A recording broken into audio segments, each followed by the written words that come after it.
बिस्मिल्लाहिर्रहमानिर्रहीम।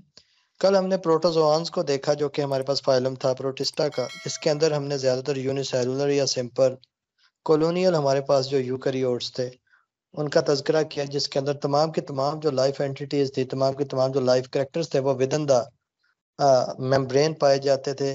उनके अंदर ऑर्गन्स की बजाय ऑर्गेनेलिज जो थी वही फंक्शन प्ले करती थी, जो कि हमारे पास हायर जो फाइला हैं उनके अंदर पूरे पूरे ऑर्गन्स करते हैं। उनको हमने डिफरेंट ग्रुप्स के अंदर डिवाइड किया था। एक हमारे पास ब्रॉड डाइवर्सिटी है जिनकी पाई जाती है। उसके बाद अब हम मूव करते हैं मल्टी सेलुलरिटी की जानिब, कि हमारे पास जो यूनिसेलुलरिटी थी ये वक्त के साथ साथ मेटाजोआ के अंदर कन्वर्ट होना शुरू हुई। टिश्यू फॉर्मेशन जो है वो शुरू हुई, जो कि एक मेन करेक्टर है एनिमल्स का। तो टिश्यू फॉर्मेशन की जो बेस है ये मल्टी सेलुलरिटी है। तो अब तक हमारे पास दो अवेलेबल हाइपोथेसिस हैं। यस सर, अगली स्लाइड सर शिफ्ट कीजिएगा। तो हमारे पास दो वैलिड थ्योरीज हैं मल्टी सेलुलरिटी की। एक हमारे पास कॉलोनियल थ्योरी है, दूसरी हमारे पास सिंक्शुअल थ्योरी है। सबसे पहले सिंक्शुअल थ्योरी का तज़किरा करते हैं, जो कि बहुत ज़्यादा वैलिड नहीं है। सिंक्शुअल थ्योरी कहती है कि हमारे पास जो मल्टी न्यूक्लिएटेड ऑर्गेनिजम्स थे, उनके अंदर जो न्यूक्लियर था उसकी कंपार्टमेंटलाइजेशन हुई, और न्यूक्लियर और जितने जो मल्टी न्यूक्लियाई थे उनकी कंपार्टमेंटलाइजेशन की वजह से मल्टीपल सेल्स जो थे उनका एग्रीगेट बनना शुरू हुआ। और ये जो थी ये बुनियाद थी एक मल्टी सेलुलर ऑर्गेनिज्म की। उसके बाद हम कॉलोनियल थ्योरी को देखते हैं, जिसके अंदर बहुत से इररेलेवेंट जो सेल्स थे ये कॉलोनी फॉर्मेशन इन्होंने शुरू की। कॉलोनी फॉर्मेशन के बाद ये इन्होंने एक दूसरे के ऊपर डिपेंडेंस शुरू की। डिपेंडेंस के साथ डिवीजन ऑफ लेबर जो है, जब मल्टी सेलुलर ऑर्गेनिज्म के अंदर सेल जो है वो डिपेंडेंट होने लग जाए एक दूसरे के ऊपर, तो ये बुनियाद पड़ जाती है उनके यूनिफाई रहने की, उनके इकट्ठा रहने की। तकरीबन हमारे पास कैम्ब्रियन जो एक्सप्लोजन था उससे पहले हमें जो फोसल रिकॉर्ड मिलता है मल्टी सेलुलर ऑर्गेनिज्म का, तकरीबन 600 मिलियन ईयर्स अगो हमें फोसल रिकॉर्ड मिलता है, जब मल्टी सेलुलरिटी जो है वो जानदारों के अंदर शुरू हुई। उसके बाद डिफरेंट हमारे पास मैस एक्सटिंक्शंस के अंदर अब तक हम 15 से 20 जो है अवेलेबल फाइला जिनका फोसल रिकॉर्ड हमें दस्तयाब है वो हम लॉस्ट कर चुके हैं। तो हम अगर हम एनिमल किंगडम की बात करें तो इसके अंदर जो बेसल ग्रुप था दैट वर द यूनिकॉन्टा, जिसके अंदर सिंगल फ्लैजेला पाया जाता है, सिंगल बेसल फ्लैजेला पाया जाता है। फंजाई भी इसी ग्रुप से असल में इवॉल्व है।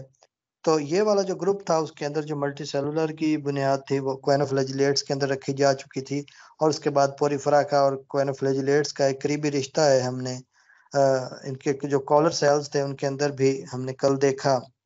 तो हमारे पास जो एनिमल किंगडम है ये ज्यादातर हमारे पास जितने सिस्टमेटिक लोग हैं उनका ख्याल है कि ये मोनोफाइलेटिक है, ये पॉलीफाइलेटिक ग्रुप नहीं है। Yes sir, next sir.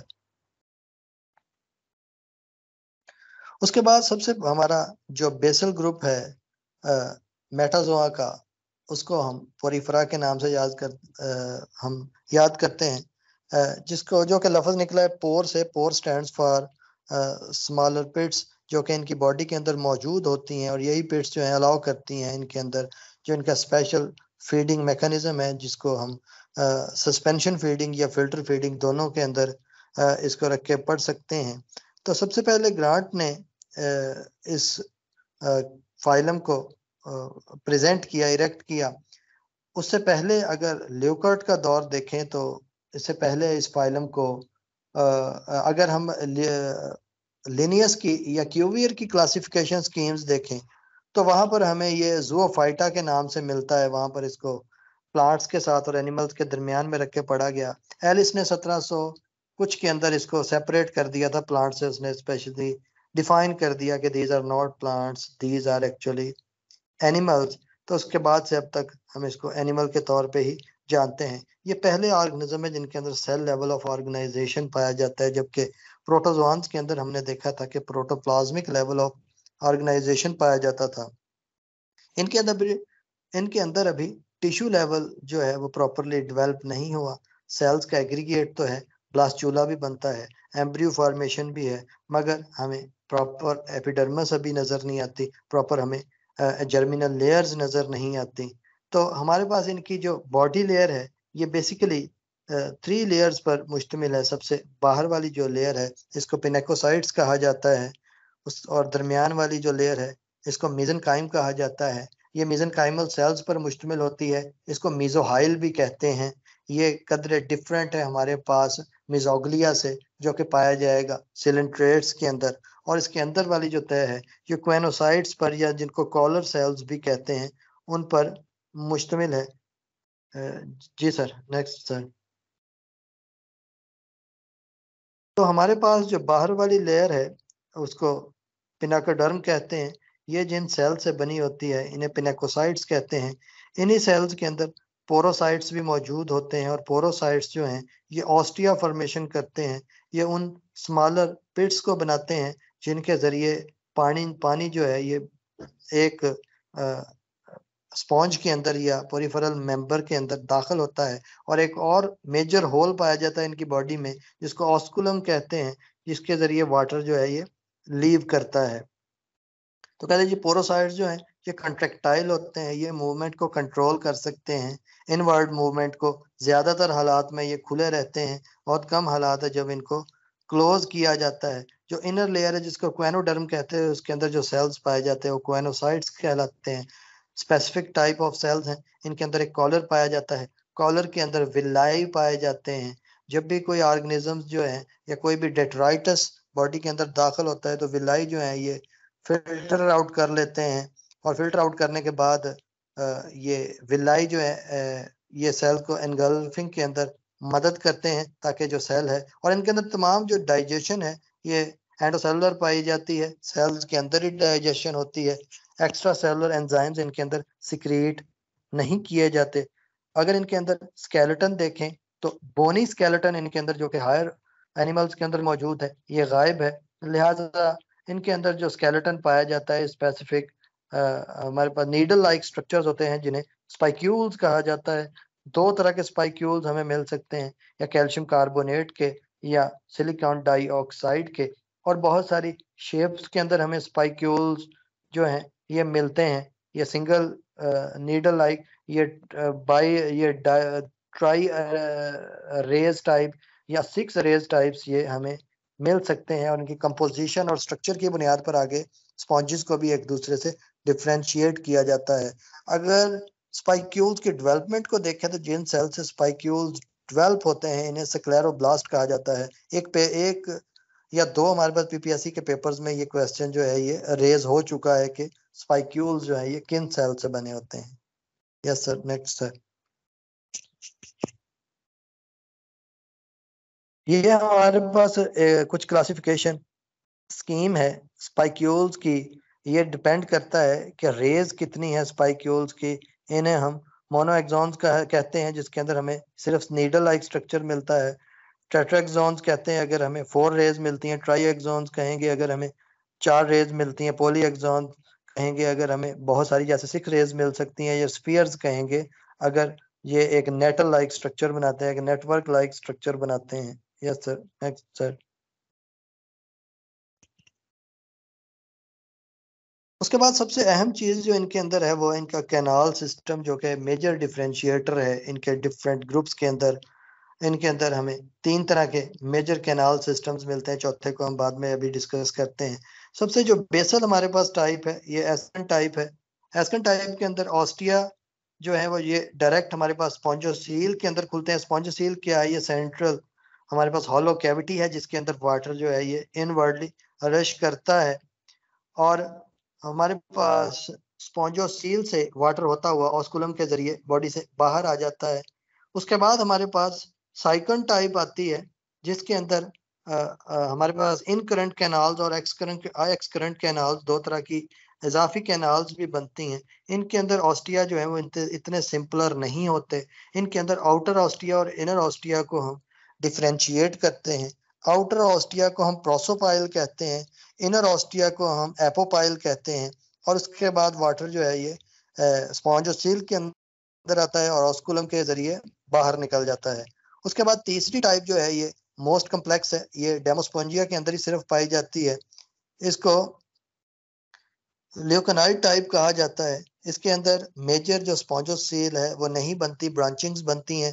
ब्रांचिंग्स जो है वो लीड करती हैं ऑस्कुलम की तरफ, तो वाटर डिफरेंट चैनल्स के जरिए होता हुआ ऑस्कुलम से बाहर निकल जाता है। जो चौथी टाइप यहाँ पर मैं मेंशन कर रहा हूँ, ये भी एक बार पीपीएससी के क्वेश्चन में पेपर के अंदर आ चुकी है। इसे रैगन टाइप कहा जाता है। असल में ये मैच्योर स्पॉन्ज का कैनाल सिस्टम नहीं है, बल्कि ये अंडर डेवलपमेंट, जब डेमोस्पोंजिया के मेंबर्स अंडर डेवलपमेंट होते हैं तो उनके अंदर ये कैनाल सिस्टम बनता है। ये बाद में डेवलप होकर ल्यूकोनाइड, हमारे पास ल्यूकोनाइड सिस्टम जो है ये बना देता है। Yes sir, next sir.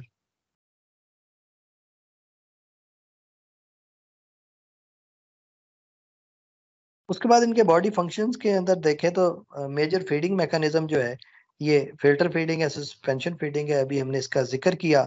और सस्पेंशन फीडिंग के लिए जो वाटर करंट जनरेट करते हैं वो उनके अंदर मेजर जो रोल है वो कोइनोसाइट्स के अंदर मौजूद फ्लैजेला का है। उनकी बीटिंग जो है ये इनवर्ड मूवमेंट वाटर की एनफोर्स करती है ताकि पानी इनके अंदर दाखिल, और पानी अपने साथ साथ जो भी डेट्राइटस या माइक्रो पार्टिकल्स लेके आता है, उनके अंदर जो ऑर्गेनिक मटेरियल अगर कंज्यूमेबल है तो स्पॉन्ज उसको यूज कर लेती है।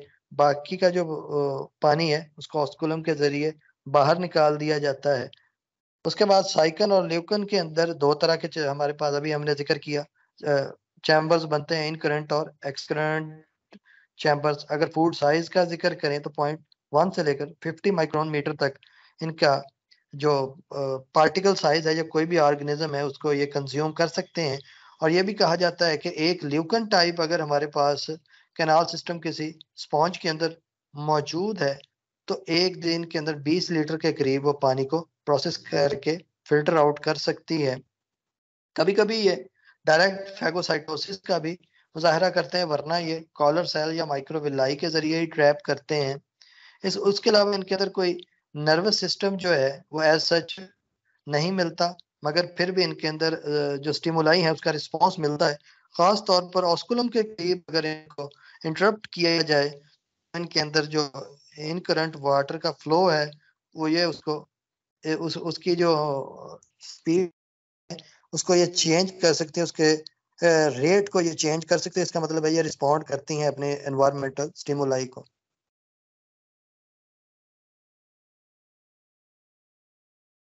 जी सर, कनेक्ट हो गया सर दोबारा? जी सर, नेक्स्ट सर।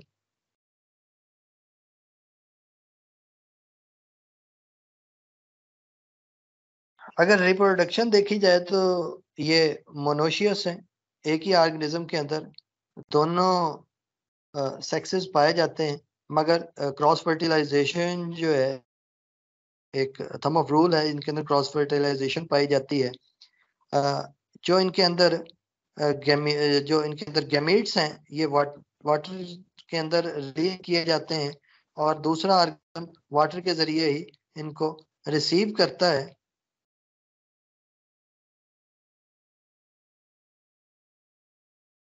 तो इनके अंदर जो गैमेटोजेनेसिस है ये अमूमन ओशन के अंदर होती है। कभी कभी कुछ ऑर्गेनिजम्स के अंदर जो मीबोसाइट्स है, या इनका जो मीजोहाइल है,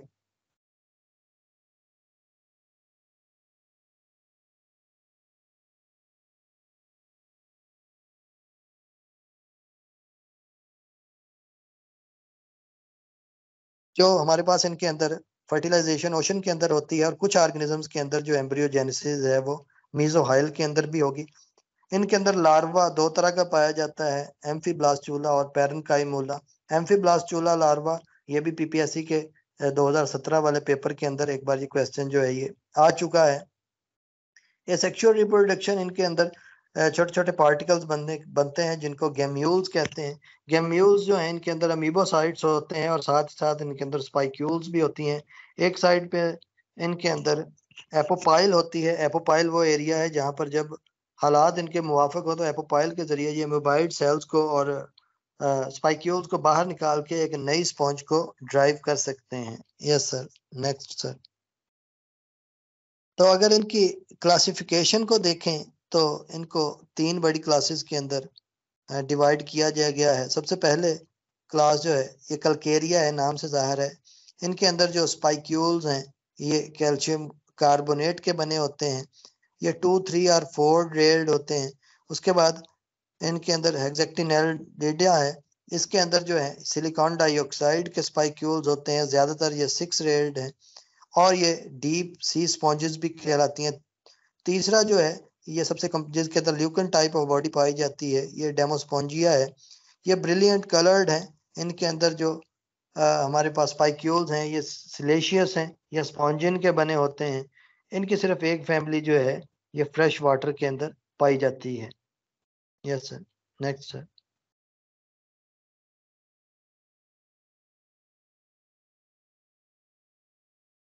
अब तक इनकी जो डिस्कवर्ड स्पीशीज हैं ये 9000 के करीब स्पीशीज डिस्कवर हो चुकी हैं, जिनके अंदर 150 जो है ऑलमोस्ट ये फ्रेश वाटर हमारे पास स्पॉन्जेस हैं।